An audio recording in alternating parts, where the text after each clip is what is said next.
What has more horsepower than any MotoGP bike? A better power-to-weight ratio than any road-going Porsche, Maserati or Aston Martin? And more exclusivity than a kWkoX, a Pagani or a Bugatti? It's the SeaBreacherX. It's an entirely new class of watercraft and it looks a lot like a shark. And it's the highest performance model in the SeaBreacher range, which also includes dolphin and killer whale replicas. Every SeaBreacher is hand-built to the buyer's specs. You can choose the paint, the extras, how many and where you want the video cameras to capture the action, the GPS, the stereo system, and the motor. And they all have wicked power-to-weight ratios, but the X model is the most finely balanced, has the most sensitive controls, and is specifically designed so an expert pilot can get the most from it and pull the most insane stunts. Originally built with big Wankel and big V8 engines in the early days, the best power-to-weight ratio and balance of the machine has been found from fitting the lightweight supercharged engines from personal watercraft. And because no one spends six figures to have less grunt, the most commonly used power units are the supercharged top-of-the-range models from the 260-horse Sea-Doo and the 300-horsepower Kawasaki. The one we tried was fitted with a 255-horsepower Rotax engine from a Sea-Doo RXPX. Now, to really put the SeaBreacher in perspective, let's first look at its performance relative to some things that you might know. The essence of really usable sporting performance is not how much horsepower a vehicle has, but how much weight each horsepower has to push around, and how much force is required to change direction. What we're looking for is a low weight and high power-to-weight ratio. This chart, you'll find the extended version on Gizmag, shows the power-to-weight ratios of the world's best-known performance vehicles, and you'll see that the SeaBreacher exists in the absolute stratosphere of sporting performance. It has a better power-to-weight ratio than a McLaren MP4, Lamborghini Aventador, Aston Martin 177, Ferrari Enzo, Ariel Atom, Pagani Zonda. If you jump into a car of this ilk without prior experience, things start happening faster than you can think. Start braking where you think you should, and you need to get on the gas again before the corner. Stick it into the corner faster than you dare, and you realise that it can go around much faster than you can. For the uninitiated, there's a period of time, sometimes a very long one, where you repeatedly attempt to sharpen your reflexes and reframe your perspective and keep coming up as less than the car deserves. Then we get to the SeaBreacher's area. 300 horsepower pushing 600 kilos is 500 brake horsepower per metric tonne. That's just a smidgen less than the Bugatti Veyron, the McLaren F1, the Pagani Huayra, and the new, just released this week, Lamborghini Veneno. Cars with price tags well into seven figures. But the power-to-weight ratio only gives you an idea of the essence of the SeaBreacher because those cars have big sticky tyres to transmit their horsepower and change direction. And the SeaBreacher has a jet and fins. And it is a credit to the way nature has shaped the sea's most frightening predator that it handles like it does with 300 horsepower in it. It is biomimicry at its finest.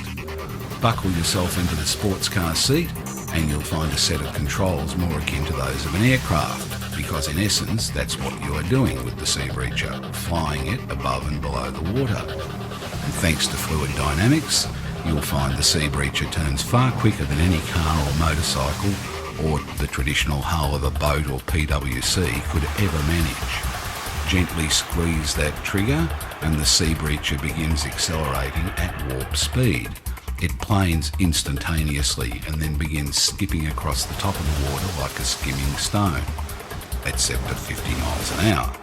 It's quite different to anything that a personal watercraft is going to give you as an experience, indeed any other recreational machine available. And thanks to its shape and the semi-pressure hull, the SeaBreacher can go below the waves as well. Then you haul back on the aircraft-like controls and whoa. It's a sensation you can't quite get anywhere else. Be warned that water at speed can be very unforgiving when you land, and it's quite different to launching yourself off a wave on a personal watercraft because when you land a PWC, Your thighs become your suspension, whereas the full race harness and the wraparound sports car seats of the Seabreacher mean your butt is anchored to the hull, and when it hits, it can hurt if you aren't braced for it. But you do, and the surroundings make you feel like you're behind the cockpit of a jet fighter, only there aren't any downsides. You're not going to T-bone the earth. As Seabreacher's creator Rob Ennis said to me by phone the day after I'd sampled the Seabreacher, even when you royally screw something up, it's never really life-threatening, so you can have all the fun of teaching yourself to fly without any of the downsides. It doesn't take long to learn how to make the Seabreacher sing, to perform barrel rolls, skip along on its side, turn with G-forces that make your head feel like a kettle weight, and just generally frolic with the carefree nature of a dolphin. The fellow driving in most of these videos is Gemini Watercraft Sermsuck Chiprakit, and after witnessing his acrobatics from inside the Seabreacher, I asked how long he'd been driving it. His answer was just 15 hours. So you can see that if you have the aptitude for it, you can be very good very quickly. It's a bit harder in the back because the X can be flipped from one guiding fin to the other side in the blink of an eye, and unlike being in the passenger seat of a sports car where you can see which way the track's going and prepare for the G-forces you're just about to experience, the open flat water offers a blank canvas for a driver's creativity and insanity, and directional changes in the Seabreacher are so immediate it can be a bit like riding a roller coaster in a blindfold when you're in the rear tandem seat. It also gets a bit warm and stuffy if you're the passenger. Air circulation within the capsule, and it's a sealed capsule, is supplied by a fan under the dashboard, but there's no aircon fitted, and because it's a sealed unit, you wouldn't want to get water in, and you also wouldn't want to take on the additional weight and horsepower drag of air conditioning anyway. The intoxicating nature of having a sensitive jet fighter that can flick in any direction you wish allows you to shut out the growing warmth from the sun and under the canopy, but when you've exhausted yourself controlling this ballistic projectile, getting a lungful of fresh air is incredibly easy. You just let go of the trigger for a moment, the Seabreacher settles, hit the depressurise button, undo the locks on either side of a genuine jet fighter canopy, that's what it is, and this creature that was spitting fire and brimstone a few moments ago becomes docile and putters around like a carnival boat. As I've said, it's quite a different experience to a personal watercraft because you sit much higher on a personal watercraft and your centre of gravity is maybe a metre higher, and that makes a massive difference. There's no wrestling the beast, you just point it and hit the gas. In the same way that a go-kart feels like it's doing a gazillion miles an hour because your butt is just a few inches above the tarmac, carving turns on a personal watercraft is worlds apart from turning in the Seabreacher with your head at or below sea level and the incredible G-forces compressing you into the sea. In many ways, the personal watercraft is a hot rod, while the Seabreacher is akin to a bare-bones sports car like an Aerial Atom or a KTM Expo. It's a no-compromise machine with brutal suspension that will loosen the fillings in your teeth if you insist on pushing it to the limits, which you will. The Seabreacher is built entirely to have fun at ridiculous speeds, and it feels like it's going faster than it is because of the rate at which the water hits the canopy and pounds you into the seat rises dramatically as speed increases. You never forget that you're inside a projectile due to the extreme forces you're being subjected to. And no matter how recessed your personal fun buttons might be, the Seabreacher will press them and keep pressing them for a long time. Some boys' toys are fun for a while, but it soon gets to the "is that all there is" stage. I can see the Seabreacher providing thrills for a very long time. It's a no-compromises fun machine. It rejoices in the ridiculous, performing tricks and subjecting your body to the type of G-forces you might get leaping a motocross bike or cornering a go-kart or bungee jumping.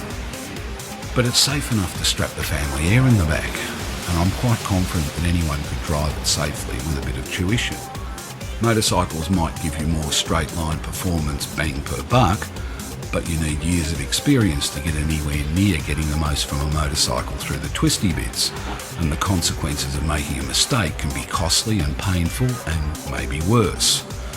More so than anything else, the Sea Breacher convinced me that we have not seen the last of new water toys, employing the vast means available to inventors these days. This is a completely new form of recreation with a fun factor that is completely off the dial compared to anything else I've tried.